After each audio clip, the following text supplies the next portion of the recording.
Men u bilan bir necha marta uchrashganman, lekin bu kecha boshqacha edi. U mashina eshigini ochdi, men salonga o'tirdim. Yumshoq atir hidi butun havoni to'ldirib, radioda esa past ovozda qo'shiq aylanardi. Biz sukutda yo'lga tushdik, lekin shu sukutning o'zida yurak urishlarim juda yaqqol eshitilardi. Bir payt u menga qarab sekin jilmaydi. Uning ko'zlarida shunday narsa bor ediki, go'yo butun olam to'xtab, faqat ikkinchisi qolgandek. Mashina shahar chetidagi tor yo'lga chiqdi. Atrofda chiroqlar yo'q, faqat oy nuri yuzimizni yoritardi. U mashinani to'xtatdi. Sukunat cho'kdi. Yuragim tobora tez ura boshladi. U qo'lini cho'zib, qo'limni ushladi. Nafasim beixtiyor tezlashib ketdi. Ko'zlarimiz bir-biriga qadalgancha sukutda gaplashardi. Shu onlarda vaqt yo'qolgandek, olamda faqat u va men qolgan edik. Uning qo'li issiq edi. Men esa beixtiyor larzaga tushdim. Hamma gapsiz, faqat yuraklarimiz urishini eshitardik. U asta qo'limni qo'yib yubormay, sekin yonimga yaqinlashdi. Nafaslari yuzimga tegdi, atir hidiga qorishib, yuragimni larzaga solardi. "Sen bugun juda boshqachasan", dedi u pichirlab. Men esa javob bera olmadim. Tilim qotib, faqat ko'zlarim bilan qarab turardim. U sekin qo'limni yuzimga qo'ydi, barmoqlari bilan yonoqlarimni siladi. Shu payt butun vujudimdan iliqlik o'tdi. Tashqarida shamol yaproqlarni shitirlatardi. Ammo biz uchun dunyo shu mashina ichida to'xtab qolgandek edi. U asta menga egilib, peshonamga lab tekkizdi. Yuragim hapriqib, beixtiyor ko'zlarimni yumdim. Uning lablari yuzimdan siljib, asta lablarimga yaqinlashar ekan, butun tanam qizib ketdi.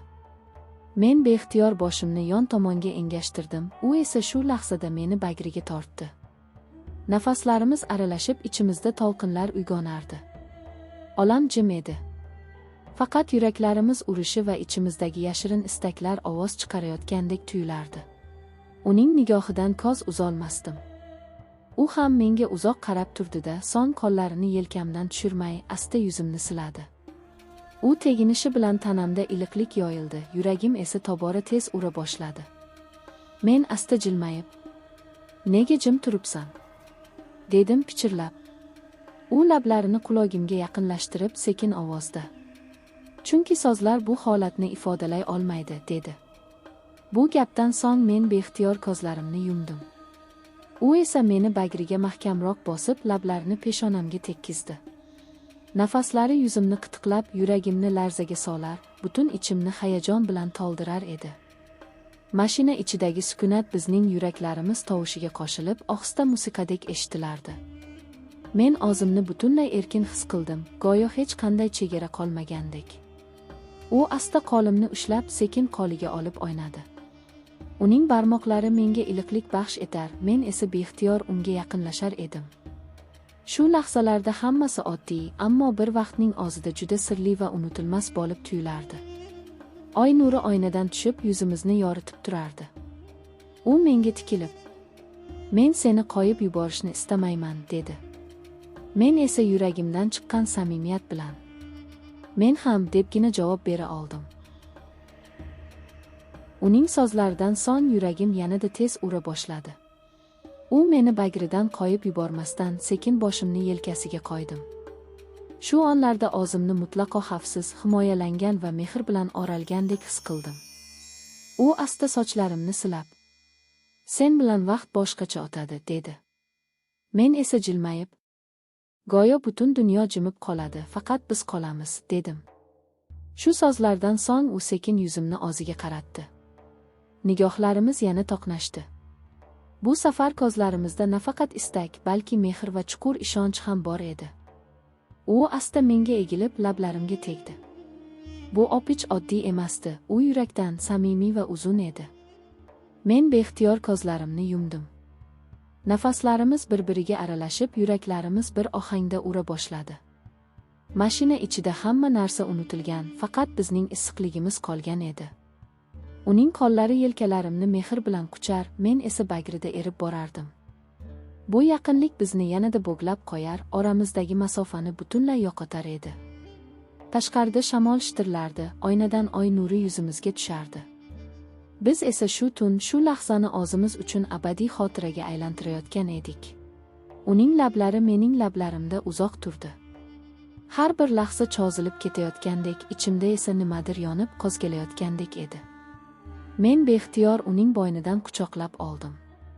Shu on, go'yo butun dunyo yo'qolgandek, faqat biz qolgan edik. U asta boshimni silab, sochlarim orasidan barmoqlarini o'tkazdi. Nafaslari yuzimga urilib, tanamni junbushga keltirardi. Men esa o'zimni erkin qo'yib, unga yanada yaqinlashdim. Bu yaqinlik nafaqat tanamizni, balki qalbimizni ham birlashtirayotgandek edi. Men seni juda sog'inganman, dedi u sekin, qulogimga pichirlab. Men yuragim hapriqib, men ham, dedim va yana ko'zlarimni yumdim. Shu onda u meni o'ziga mahkam quchib oldi. Biz sukutda faqat yuraklarimiz tovushida gaplashardik. Mashina ichida issiqlik taralib, tashqarida esa kuzgi shamol shitirlar edi. Oy nuri bizning sirimizni bilib, jimgina guvoh bo'lib turardi. Vaqt qanday o'tayotganini sezmadik. Bir zum ko'zlarimizda hayajon, keyingi lahzada esa tinchlik va mehr aks etardi. U qo'llarini yuzimdan tushirmas, men esa lablarini tark etkim kelmasdi.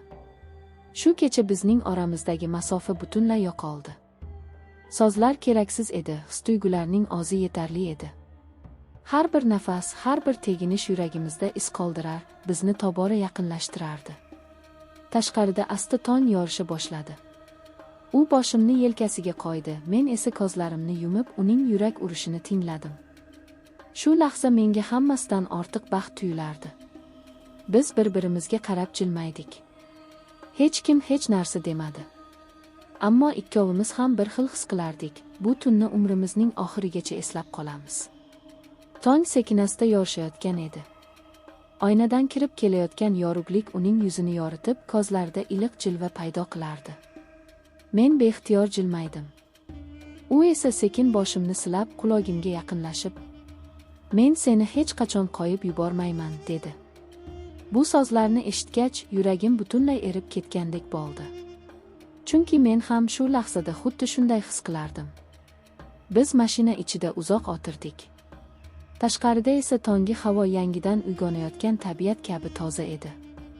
Qushlarning chugur-chuguri eshitilar, shamol esa barglarni asta shitirlatardi. Bu manzara ichida bizning sukutimiz ham o'ziga xos musiqaga o'xshardi. U qo'llarimni mahkam ushlab menga qarab turdi. "Sen men uchun oddiy inson emassan. Sen mening quvonchim, mening sokinligim, mening eng katta baxtimsan", dedi. Men ko'zlarimni yumib, uning so'zlarini yuragim bilan his qildim. Chunki u gapirayotgan har bir so'z haqiqat edi.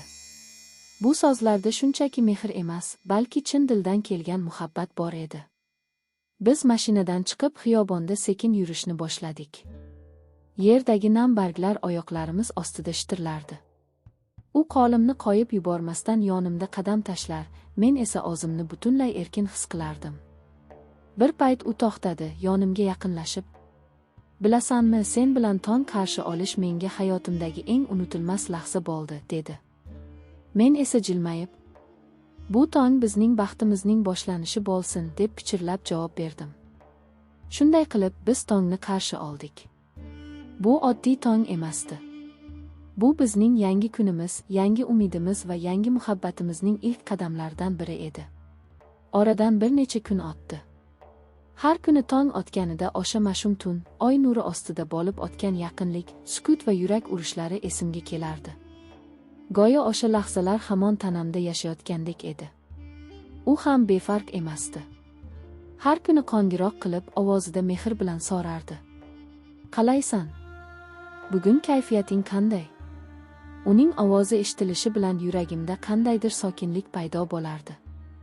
U menga odatdagidan ko'ra yaqinroq bo'lib qolgandi. Endi men ham unga befarq qaray olmasdim. Bir kuni u meni shahardan tashqariga olib chiqdi. Daraxtzor orasidagi kichikkina solim joyga mashinasini to'xtatdi. Havoda yangi ochilgan gullarning hidi, qushlarning chugur-chuguri bor edi. Biz uzoq sukutda yurib, keyin o'tirib oldik. U qo'llarimni ushlab sekin qaradi. "Men seni hayotimga yuborgani uchun taqdirga shukr qilaman", dedi. Bu so'zlar mening yuragimni larzaga soldi.